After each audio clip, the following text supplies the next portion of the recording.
Good morning. This is Chris Rouleau, Coordinator of Curriculum, Instruction, and Educational Standards.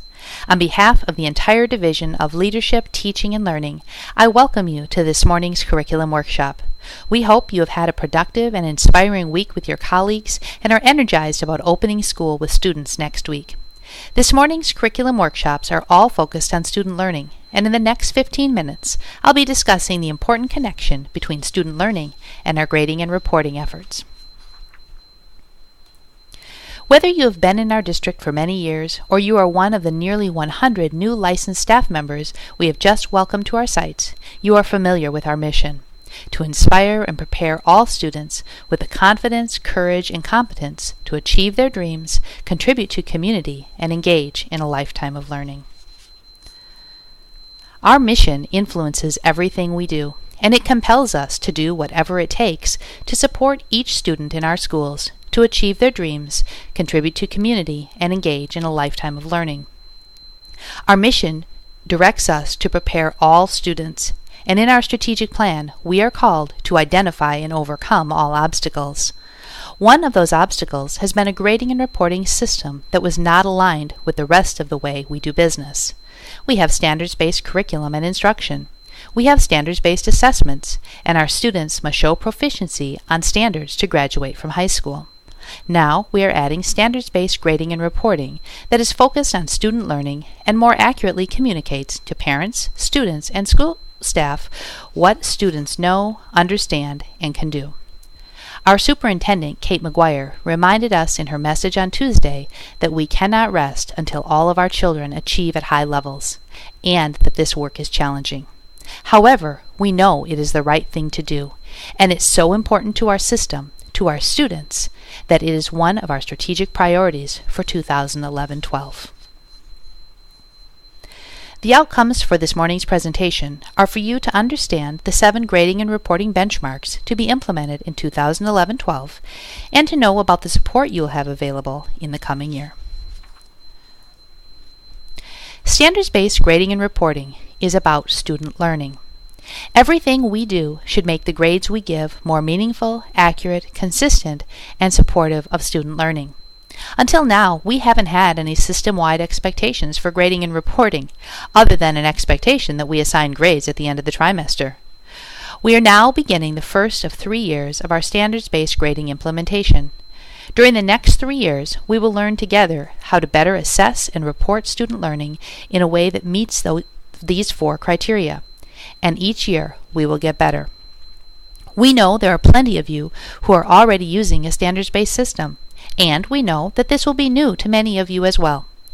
We won't be perfect this year, but as a system, at the end of the year, we should be able to say that we assign grades that are more meaningful, accurate, consistent, and supportive of learning than in the past.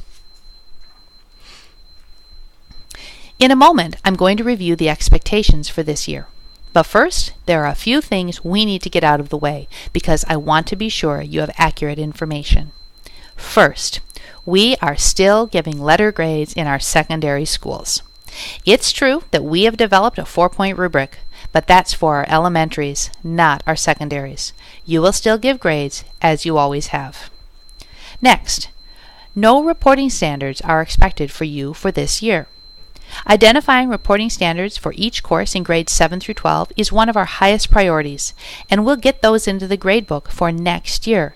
Some of you, in areas where the reporting standards have already been identified, may want to use them in your gradebooks this year. Go for it, but there's no expectation of doing this for secondary in 2011-12. Third, equal interval grading is a 2012-13 expectation. Again, we know that lots of you are interested and you're doing this, and we will do what we can to help you to be successful with equal interval grading, but there is no system expectation for you to do that this year. Finally, and I'll get to this more in a little while, multiple opportunities is not synonymous with retakes. Retakes could be part of multiple opportunities, and it can be done in a way that supports high levels of student learning. We know some of you are doing some incredible work in this area. But for this year, there is no system mandate about retakes. Now, on to what is expected for this year. Keep in mind that we have a 3-year plan. The idea is to phase this in, make adjustments as we go, and get better each year. Remember what I said earlier. We expect that as a system, this year the grades we assign will be more meaningful, accurate, consistent, and supportive of learning than last year. And each year we should be able to say that we are learning and getting better. You are hopefully familiar with the document that is on the screen, and there's a copy in your handouts. This is our Standards of Practice document that outlines our 3-year plan. And this is a Standards of Practice document organized by year. These 7 items, 7 benchmarks, are the expectations for this year. You've got this document in your handouts and one titled 2011-12 Detailed Benchmarks, which aims to explain the 7 benchmarks in clearer language. I'll be using that document as I work through the next set of slides explaining each benchmark. Here we go. Benchmark 1A. Course grade level standards will provide the basis for determining grades for each course and grade level. Each course in our audit has standards assigned to it. When you plan instruction, you use the standards assigned to the course you're teaching. When you grade, the assignments that you use to determine grades need to be directly connected to one of the course standards. We absolutely know that non-academic factors such as attendance, extra credit, behavior, class participation all have an impact on student learning, but they do not define student learning and cannot be used in the academic term grade. I'm going to stop with the benchmarks for just a moment to share this diagram. It's at the back of your packet. This diagram is intended to clarify what we mean when we talk about standards. The blue boxes at the top of the screen represent our state standards, or in some cases national standards, and there are a lot of them. Each content area has pages and pages of standards, enough that, according to Bob Marzano's research, it would take more than 20 years for students to learn them all. We don't have 20 years, so we need to prioritize. That's where the green boxes come in. These are our priority standards. Priority standards are a subset of state or national standards, or may represent 2 or more state standards in a single priority standard that is focused on a big idea. These are the big ideas, the most essential learning for each content area. Priority standards help guide teachers' instructional decision making. And when we have priority standards identified for each course, we will have greater consistency because individual teachers will no longer have to make decisions by themselves about what is most important to teach, given limited time in the classroom. This will allow us to keep our promises to our students and their families of a guaranteed and viable curriculum for all. Priority standards have been identified in some content areas already, and this is high priority work this fall in all other areas. Finally, in yellow are the reporting standards, the ones you'll use in your gradebooks next year. Reporting standards is our term to describe a smaller set of big ideas that we believe will most effectively help parents and students understand the student's level of achievement in each course. Writing teams will work to identify these reporting standards along with priority standards for each course that we teach. Moving on to our next benchmark, 1B. Grades will be determined by comparing student work to grade level standards, not by comparing to other students' work. In short, this means you won't grade using a curve. The comparison point is the course standards, not other students. When you grade in a standards-based system, students with the same skill level should receive the same grade, regardless of which school they attend or who else is in their class. A student with a B in English 8 at Brooklyn Junior should receive that B, whether at Brooklyn Junior or Maple Grove Junior, Northview, or Osseo Junior. And the same is true for every other course. The work of your PLC lends itself beautifully to this, and the more collaboration we have across the system, the greater the consistency in our practices. Next, 2A. While recognizing that student collaboration is a key instructional strategy, grades must be based on individual, not group achievement. This means that we support students working collaboratively. We know it's a powerful strategy for learning, and it's one of our key instructional strategies. But the grades individual students earn have to be based on what the students know and can do as individuals, not on what their group knows and does. Even in group projects, individual learning must be identified and assessed. Dr. Spencer Kagan reminds us that the most effective cooperative strategies incorporate both interdependence and individual accountability. Okay, here's a big one. 4A. A minimum of 80% of the term grade will be determined by summative assessments, such as course or unit tests, performance tasks, projects, etc. The remaining percentage may include classwork, homework, or other formative assessment results. Above all else, this benchmark is not really about 80-20. It's about quality instruction that leads to a high level of student learning.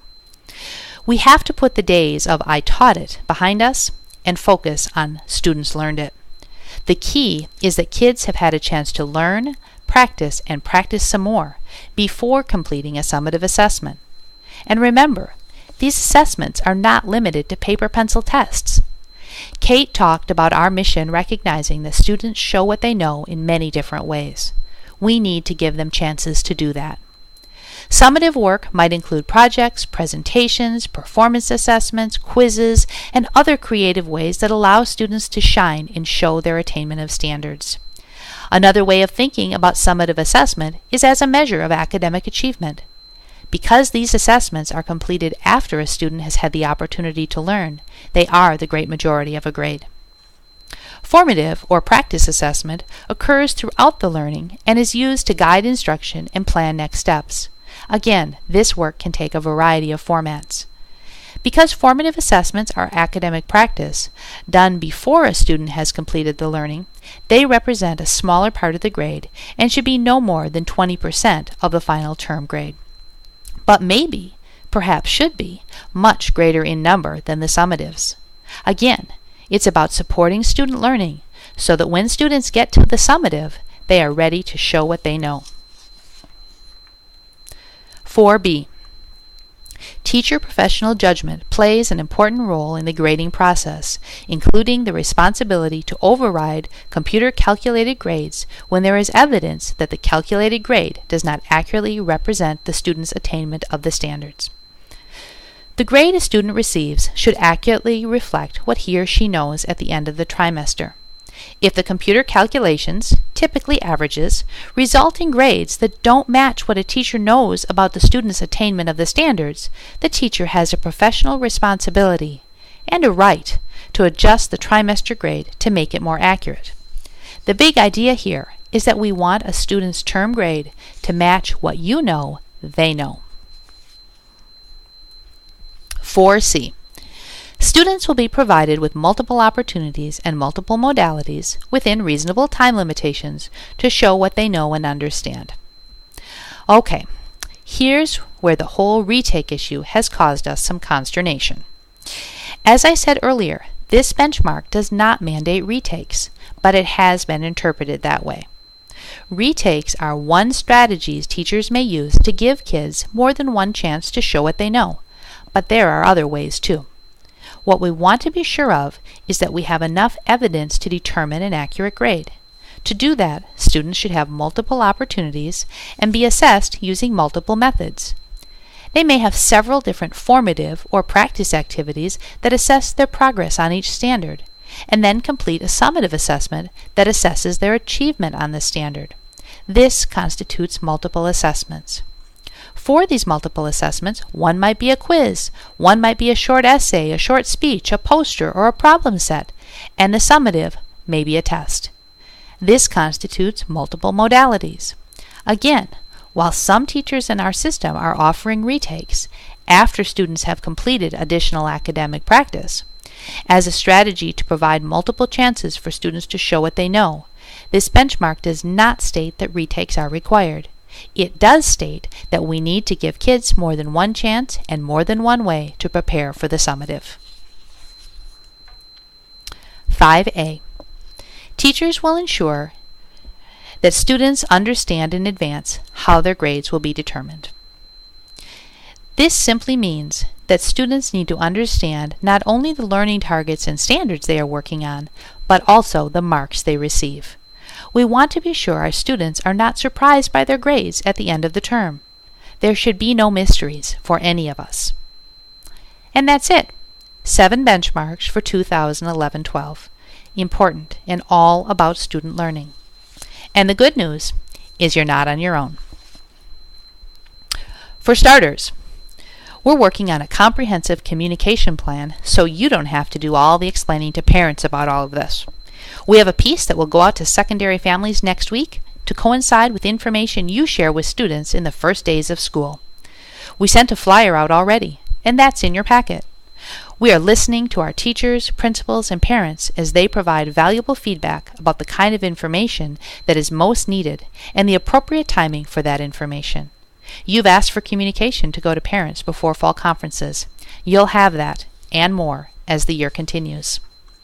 Next is the online resource, the Moodle.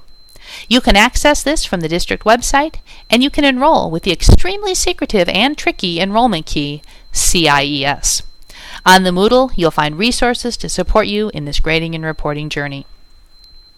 Every site also has at least one gradebook trainer. These trainers will help you with gradebook issues and are a great resource for gradebook-related questions.